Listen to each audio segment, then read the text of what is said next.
बिस्मिल्लाहिर्रहमानिर्रहीम अस्सलाम वालेकुम। आज हम बनाएंगे बहुत ही ज़्यादा मज़ेदार से क्रिस्पी और बहुत ही ज़्यादा हेल्दी वेजिटेबल कटलेट्स की recipe. Ramzan special, iftar special ये रेसिपी है। आप इसको बना करके पूरे 1 से 1.5 महीने तक के लिए डीप फ्रीज़र में स्टोर कर सकते हो। और जब भी आपने इनको फ्राई करना हो इफ़्तार के लिए तो इनको निकालिए फ्रीज़र में से, गर्मा गर्म फ्राई कीजिए और सर्व कीजिए।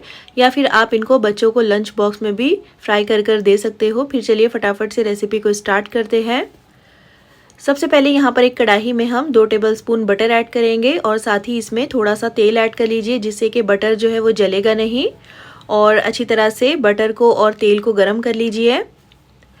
उसके बाद हम इसमें 1 टेबलस्पून चॉप किया हुआ अदरक और 2 से 3 बारीक कटी हुई हरी मिर्चें डालेंगे और दोनों को हम लो फ्लेम पर 1 से 1.5 मिनट तक फ्राई कर लेंगे, जिससे कि इसका बहुत अच्छा सा फ्लेवर आ जाएगा।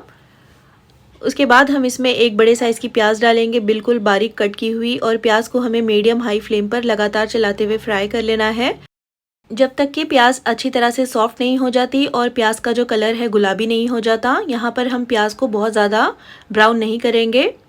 अब देखिए प्याज अच्छी तरह से फ्राई हो गई है। अब हम इसमें कुछ सब्जियां ऐड करेंगे। तो आधा कप बारीक कटा हुआ गाजर है ये, और साथ ही यहाँ पर मैंने आधा कप बारीक कट किया हुआ फ्रेंच बीन्स लिया है और एक मीडियम साइज़ की शिमला मिर्च को इस तरह से बारीक बारीक कट कर लिया है। आधा कप इसमें बॉइल्ड स्वीट कॉर्न्स और 3/4 कप फ्रोज़न मटर ऐड कर लीजिए। अगर आप फ्रेश मटर का इस्तेमाल कर रहे हो तो उनको बॉईल कर ऐड करिएगा। अब मीडियम हाई फ्लेम पर हम इन सारी सब्जियों को अच्छी तरह से प्याज के साथ मिलाते हुए भूनेंगे। अच्छी तरह से इनको 2 से 3 मिनट के लिए भून लीजिए, जिससे कि सब्जियों में बटर का अच्छा सा टेस्ट आ जाएगा। अच्छी तरह से ये फ्राई हो जाएगी बटर के साथ और हल्की सी ये पक भी जाएगी। बहुत ज़्यादा हमें इनको गलाना नहीं है। 1 टीस्पून या फिर टेस्ट के मुताबिक इसमें नमक ऐड कर लीजिए और मिलाते हुए अच्छी तरह से भून लीजिए मीडियम हाई फ्लेम पर। तो हाई फ्लेम पर भूनने से सब्जियों का क्रंच भी बरकरार रहेगा और ये पानी भी ज़्यादा रिलीज़ नहीं करेगी और थोड़ी सी ये सॉफ्ट भी हो जाएगी। तो यहाँ पर जितनी सब्जियाँ मेरे पास घर पर रखी हुई थी वो मैंने ऐड की है। अगर इनमें से कोई सब्ज़ी आपके पास ना हो तो फिर आप उनको स्किप कर सकते हो, या फिर आप इनकी क्वांटिटी को अपने टेस्ट के हिसाब से कम या फिर ज़्यादा भी कर सकते हो। अब देखिए सब्जियों को अच्छी तरह से मैंने 2 से 3 मिनट तक भून लिया है। थोड़ी सी ये सॉफ्ट हो गई है। बस अब गैस की फ्लेम को ऑफ करके इनको हम एक साइड पर रख देंगे ताकि अच्छी तरह से ये ठंडी हो जाए। और देखिए सब्जियों को मीडियम हाई फ्लेम पर भूनने से बिल्कुल भी इनमें मॉइस्चर नहीं है, बहुत अच्छे से ये ड्राई हो गई है। तो अब गैस की फ्लेम को ऑफ कर देंगे, इसको रख देंगे एक साइड में। अब यहाँ पर मैंने 5 उबले हुए आलू लिए हैं मीडियम साइज़ के, जिनको कि मैंने अच्छी तरह से मैश कर लिया है और ये सब्जियाँ काफ़ी अच्छे से ठंडी हो गई है। तो हम इन सब्जियों को आलूओं में ऐड कर लेंगे। तो सब्जियों को पहले बहुत अच्छे से ठंडा कर लीजिएगा। गरम सब्जियों को आलू में मत ऐड करिएगा, वरना फिर ये मॉइस्चर रिलीज़ कर देगी और स्टफिंग जो है हमारी गीली हो सकती है। अब हम इसमें कुछ मसाले ऐड करेंगे। तो आधा टीस्पून या फिर टेस्ट के हिसाब से इसमें नमक ऐड कर लीजिए। तो नमक हमने पहले से भी सब्जियों में ऐड किया हुआ है, तो ध्यान से डालिएगा। 1 टेबलस्पून भरकर चिली फ्लेक्स, 1 टीस्पून काली मिर्चों का पाउडर, 1 टीस्पून ऑरिगेनो या फिर आप मिक्स्ड हर्ब सीजनिंग भी डाल सकते हो, और इसी के साथ मुट्ठी भरकर ताज़ा बारीक कटा हुआ हरा धनिया ऐड कर लीजिए। और आधा कप यहाँ पर मैं ब्रेड क्रम्स ऐड कर रही हूँ। ये ना हो तो 2 फ्रेश ब्रेड को पीस करके आप उनको ऐड कर लीजिएगा। अब अच्छी तरह से इन सारी चीज़ों को मिक्स कर लेंगे, हल्के हाथों से मिलाइएगा, बहुत ज़्यादा इनको मसलिएगा मत। और साथ ही मैं इसमें आधा टीस्पून चाट मसाला पाउडर और आधा टीस्पून भुने हुए ज़ीरे का पाउडर ऐड कर रही हूँ। और थोड़ा सा ब्रेड क्रम्ब यहाँ पर मैंने और ऐड किया है क्योंकि ये थोड़ा सा गीला लग रहा था। तो आप ज़रूरत के हिसाब से डालिएगा ब्रेड क्रम्ब्स और अच्छी तरह से इन सारी चीज़ों को मिक्स कर लीजिए। और यहाँ पर मैं इसमें 3/4 कप मोज़रेला चीज़ ऐड कर रही हूँ, जो कि बिल्कुल ऑप्शनल है। अगर आपके पास हो तो डालिए, वरना फिर आप इसको स्किप कर सकते हो, या फिर इसकी बजाय आप अपनी पसंद का कोई और चीज़ भी यहाँ पर डाल सकते हो। अब देखिए सारी चीज़ें अच्छी तरह से मिक्स हो गई है। अब हम इसके कटलेट्स बनाएंगे। तो थोड़ा सा इस तरह से मिक्सचर हाथों में ले करके पहले इसको राउंड बॉल बना लीजिए। उसके बाद इस तरह से इसको सिलेंड्रिकल शेप दे दीजिए।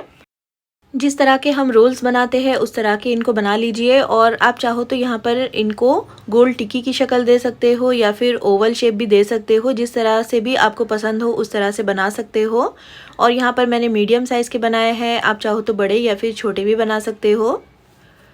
और यहाँ पर देखिए सारे इस तरह से मैंने बनाकर तैयार कर लिए हैं और इतने मिक्सचर में हमारे तकरीबन 24 से 25 कटलेट्स बनकर तैयार हुए हैं। तो डिपेंड करता है कितने आपने सब्जियां ली है और कितने बड़े या फिर छोटे आपने कटलेट्स बनाए हैं। अब इनकी कोटिंग करने के लिए 4 से 5 टेबलस्पून मैदे में 2 पिंच नमक, आधा टीस्पून चिली फ्लेक्स और आधा टीस्पून ऑरिगेनो डालेंगे। एक बार अच्छी तरह से इसको मिक्स कर लीजिए। उसके बाद हम इसमें थोड़ा थोड़ा करके पानी डालेंगे और इसकी पतली सी स्लरी बनाकर तैयार कर लेंगे। तो अच्छी तरह से मिक्स करिएगा, बिल्कुल भी इसमें लम्स नहीं होना चाहिए। और इसकी कंसिस्टेंसी आप चेक कर लीजिए, बहुत ज़्यादा पतला या फिर बहुत ज़्यादा गाढ़ा इसको मत रखिएगा। अब हम कटलेट्स को कोट करेंगे। तो यहाँ पर मैंने ब्रेड क्रम्स लिए हैं। एक एक कटलेट हम इस तरह से उठाएंगे, पहले इनको थोड़ा सा शेप दे दीजिए। उसके बाद हम इसको मैदे की स्लरी में डिप करेंगे और उसके बाद इसको हम ब्रेड क्रम्स में अच्छी तरह से कोट कर लेंगे। तो अच्छी तरह से इसको प्रेस करते हुए कोट करिएगा। उसके बाद हम फिर से इस कटलेट को उठा करके मैदे की स्लरी में डालेंगे और उसके बाद हम फिर से इसको ब्रेड क्रम्स में कोट कर लेंगे। इस तरह से हम इसकी डबल कोटिंग करेंगे जिससे कि ये एक्स्ट्रा क्रिस्पी और एक्स्ट्रा क्रंची बनकर तैयार होगा। और जब हम इसको स्टोर करेंगे डीप फ्रीज़र में 1 से 1.5 महीने तक के लिए, तो ये बिल्कुल भी ख़राब नहीं होगा। अब देखिए इस तरह से मैंने एक कटलेट को डबल कोट कर तैयार कर लिया है। इसको हम रख देंगे एक प्लेट में और इसी तरह से हम सारे कटलेट्स को बना करके तैयार कर लेंगे। और सभी कटलेट्स को कोट कर लेने के बाद आप इस तरह से प्लेट उठा करके डीप फ्रीज़र में रख दीजिए। जब अच्छी तरह से ये कटलेट सख्त हो जाएंगे तो इनको जिपलॉक बैग में डाल करके स्टोर कर लीजिए, या फिर इस तरह से एयर टाइट कंटेनर ले लीजिएगा। इसके अंदर हम इस तरह से कटलेट्स को अरेंज कर लेंगे और उसके ऊपर की लेयर बनाने के लिए पहले आप इसके ऊपर बटर पेपर या फिर पार्चमेंट पेपर रख लीजिएगा, जिससे कि ये आपस में चिपकेंगे नहीं। और इस तरह से भी आप इनको स्टोर कर सकते हो और बहुत ही आसानी से ये रह जाते हैं 1 से 1.5 महीने तक के लिए डीप फ्रीज़र में। और आप चाहो तो इनको एज ए इवनिंग स्नैक के लिए फ्राई कर सकते हो या फिर बच्चों के लिए लंच बॉक्स में भी बना करके दे सकते हो। अब चलिए हम इनको फ्राई भी कर लेते हैं। तो फ्राई करने के लिए मैंने कढ़ाई में ऑयल को अच्छी तरह से गर्म कर लिया है।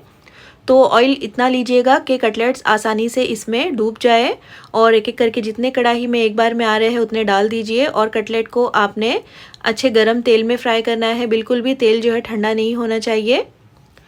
और अच्छी तरह से आपने इनको अलट पलट करते हुए मीडियम हाई फ्लेम पर फ्राई कर लेना है। अगर आप इनको बिल्कुल लो फ्लेम पर या फिर मीडियम फ्लेम पर फ्राई करते रहोगे तो ये फट सकते हैं और चीज़ और स्टफिंग पूरी इसमें से बाहर आ जाएगी। और अच्छी तरह से इनको मीडियम हाई फ्लेम पर अलट पलट करते हुए जब तक फ्राई कर लीजिए जब तक कि इनके ऊपर अच्छा सा कलर नहीं आ जाता। और जब इस तरह से ये गोल्डन ब्राउन हो जाएंगे तो हम इनको निकाल करके इस तरह से एक छलनी में रख लेंगे। और फिर उसके बाद आप इनको एब्जॉर्बेंट पेपर या फिर टिश्यू पेपर पर रख लीजिएगा, जिससे कि इनमें जो भी एक्स्ट्रा ऑयल होगा तो फिर वो निकल जाएगा, टिश्यू पेपर में एब्जॉर्ब हो जाएगा। अब देखिए इस तरह से मैंने इनको फ्राई कर लिया है। अब हम चलते हैं इनको गर्मा गर्म सर्व करने की तरफ। तो इसी तरह से हमें सारे कटलेट्स को मीडियम हाई फ्लेम पर फ्राई कर लेना है और बहुत ही ज़बरदस्त मज़ेदार से क्रिस्पी क्रंची, बहुत ही चीज़ी और बहुत ही ज़्यादा हेल्दी से हमारे वेजिटेबल कटलेट्स बनकर तैयार हुए हैं। आप इनको इफ्तार के लिए ट्राई ज़रूर कीजिएगा। टोमेटो केचप के साथ, मेयोनीज़ के साथ या फिर हरी चटनी के साथ आप इनको सर्व कर सकते हो। रमज़ान स्पेशल, इफ्तार स्पेशल रेसिपी है ये, ट्राई इनको एक बार ज़रूर कीजिएगा। और क्योंकि रमज़ान नज़दीक ही है तो आप इनको बना करके डीप फ्रीज़र में लार्ज क्वान्टिटी में स्टोर कर लीजिए। और रेसिपी अगर पसंद आई हो तो प्लीज़ इसको लाइक, चैनल को सब्सक्राइब और रेसिपी को शेयर करना बिल्कुल भी मत भूलिएगा। फिर इंशाल्लाह मिलते हैं नेक्स्ट वीडियो में एक और बहुत ही अच्छी सी रेसिपी के साथ। तब तक अपना ख्याल रखिए, दुआओं में याद रखिए। अल्लाह हाफिज़।